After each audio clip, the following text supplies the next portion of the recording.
Hi friends, welcome back to best tuck with Sana channel. Non veg lovers ఉన్న ఫ్యామిలీలో వైఫ్స్గా కానీ మదర్స్గా కానీ ఉన్న లేడీస్ కష్టాలు ఏంటనేవి నాకు చాలా బాగా తెలుసండి. దానికి ప్రత్యక్ష సాక్షిని నేనే అనమాట. మా ఆయనకి ఫిష్ అంటే చాలా ఇష్టం. సరే అని చెప్పి వెళ్ళి తెచ్చుకో అంటే గబగబా వెళ్ళి టకటకా 2 కేజీల ఫిష్ తీసుకొచ్చాడు. అంత ఫిష్ ఏం చేయనంటే ఒకసారి పులుసు పెట్టి ఒకసారి ఫ్రై పెట్టని రకరకాలుగా చెప్పేసి సరే అని చెప్పి ఇప్పుడు అదే ఫిష్తో నేను కొంచెం వెరైటీగా మేము రెగ్యులర్గా చేసుకునేదైనా ఫిష్ విత్ బెండకాయతో పులుసు అనేది నేను చేస్తున్నానండి. మీరు ఎవరైనా ట్రై చేశారా? ట్రై చేస్తే కామెంట్ వేసుకోండి. సో ఈ ఫిష్ విత్ బెండకాయ పులుసుకి మెయిన్గా 4 to 5 ఇంగ్రీడియంట్స్ అవసరం అవుతాయండి. 4 మీడియం సైజ్ ఆనియన్స్, ఒక గుప్పెడన్ని బెండకాయలు తీసుకోండి, 2 టమాటాలు, 2 పచ్చిమిర్చి అండ్ బాగా కడిగిన కొత్తిమీర అండ్ బాగా కడిగి నానబెట్టుకున్న చింతపండు అండి. సో ఇప్పుడు ప్రాసెస్లోకి వెళ్దాం. అలా అలా మనం ప్రాసెస్ స్టార్ట్ చేసుకునేటప్పుడు ఆ ఉల్లిపాయలని టకటకా కట్ చేసేసుకోండి. నేనైతే ఈ 4 ఉల్లిపాయలని 2 పార్ట్లుగా చేస్తానండి. 2 ఉల్లిపాయలు వచ్చేసరికి స్లైసెస్ చేస్తాను, 2 ఉల్లిపాయలు వచ్చేసరికి ఏంటంటే మసాలా గ్రేవీ కింద యూజ్ చేస్తాను. కొంతమంది దీన్ని ఇంకొంచెం డిఫరెంట్గా కూడా చేస్తారు. 4 ఒకేసారి గ్రైండ్ చేసేసి మొత్తం పేస్ట్ లాగా చేసేస్తారు. సో ఎవరి టేస్ట్ బర్డ్స్ వాళ్ళవి కాబట్టి నేను ఇలా చేయడం ప్రిఫర్ చేస్తాను. ఇప్పుడు అదే చేత్తో కడిగి పెట్టేసుకున్న బెండకాయలు కూడా చకచక 2 ముక్కలు చేసేసుకోండి. కొంతమంది పొడుగ్గా వేసుకుంటారు, నాకు ఇలా వేసుకుంటే ఇష్టం అనమాట. సో నెక్స్ట్ వచ్చేసరికి టమాటాతో ఒక చిన్న గేమ్ ఆడదాం అనుకున్నా, అది అలా పారిపోయింది నా దగ్గర నుంచి. దాన్ని మళ్ళీ ఇలా వెనక్కి లాక్కొచ్చి అలా చపక్కని చాప్ చేసేసా. చూసారా ఎలా చాప్ అయిపోయిందో. ఇప్పుడు కొత్తిమీరను కూడా చకచకా కట్ చేసేసాను. నెక్స్ట్ వచ్చేసరికి ఇప్పుడు మసాలా పేస్ట్ అనేది తయారు చేసుకుందాం. సో మసాలా పేస్ట్ కిందాక నేను చెప్పినట్టుగా ఒక 2 టేబుల్ స్పూన్స్ ధనియాలు తీసుకున్నాను, ఒక 1/2 టేబుల్ స్పూన్ జీరా, స్పైస్కి తగ్గట్టుగా నేను బ్లాక్ పెప్పర్ తీసుకున్నానండి, ఒక 7-8 తీసుకున్నాను, ఇంచు చెక్క అండ్ లవంగాలు, దాంతోపాటు ఇందాక పక్క తీసి పెట్టుకున్న ఉల్లిపాయల్ని బాగా సన్నగా తరగాల్సిన అవసరం లేదు, క్యూబ్స్ మాదిరిగా కట్ చేసుకొని యాడ్ చేసుకోండి. సో ఇవన్నీ ఏం చేస్తారంటే మంచిగా ఒక ముద్ద టైప్లో పేస్ట్ చేసి పెట్టుకోండి. ఇదిగోండి అలా వస్తుంది అనమాట.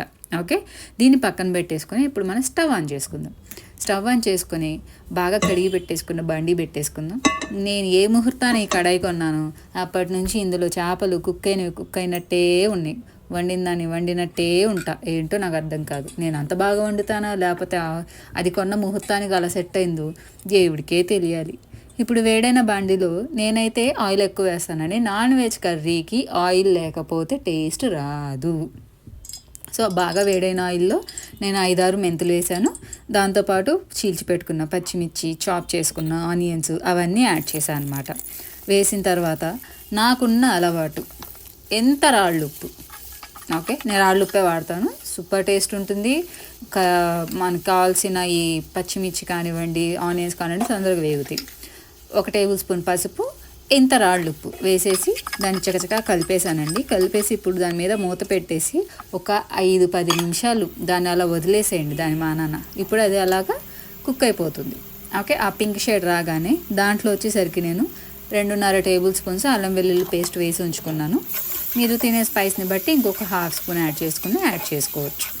ఓకే, ఇప్పుడు అది కూడా యాడ్ చేసి 2 నిమిషాలు 2 సెగలు వచ్చిన తర్వాత నెక్స్ట్ చాప్ చేసి పెట్టుకున్న టమాటాస్ వేసుకోండి.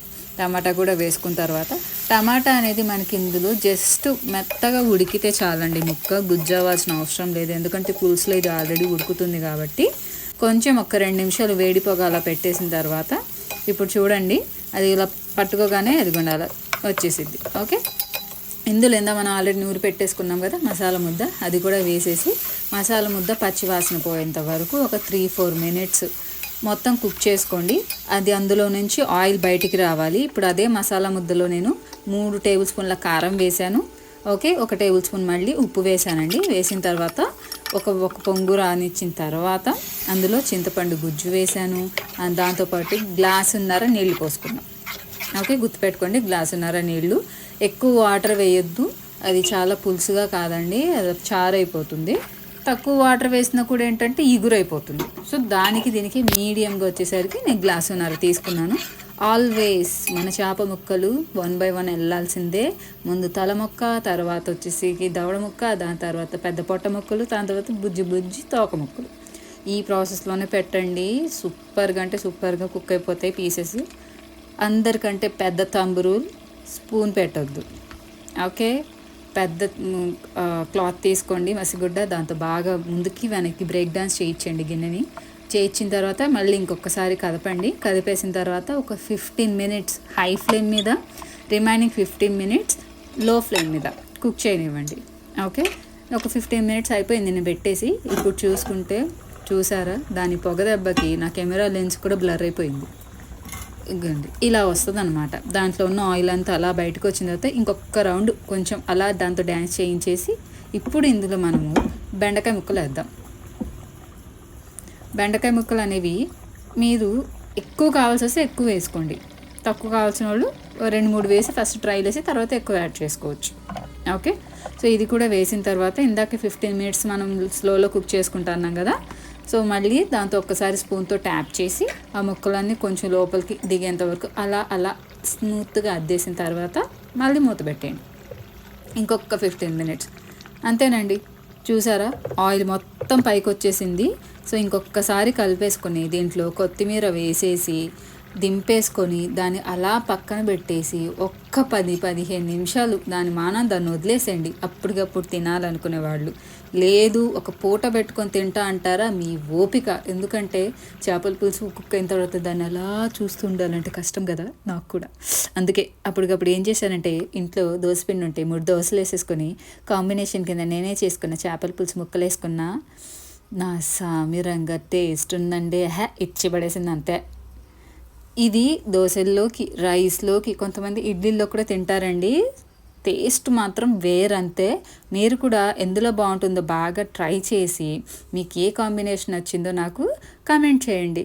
Hope you like my recipes. మరిన్ని రెసిపీస్ కోసం ప్లీజ్ సబ్స్క్రైబ్ చేసుకోండి అబ్బా నా ఛానల్ని.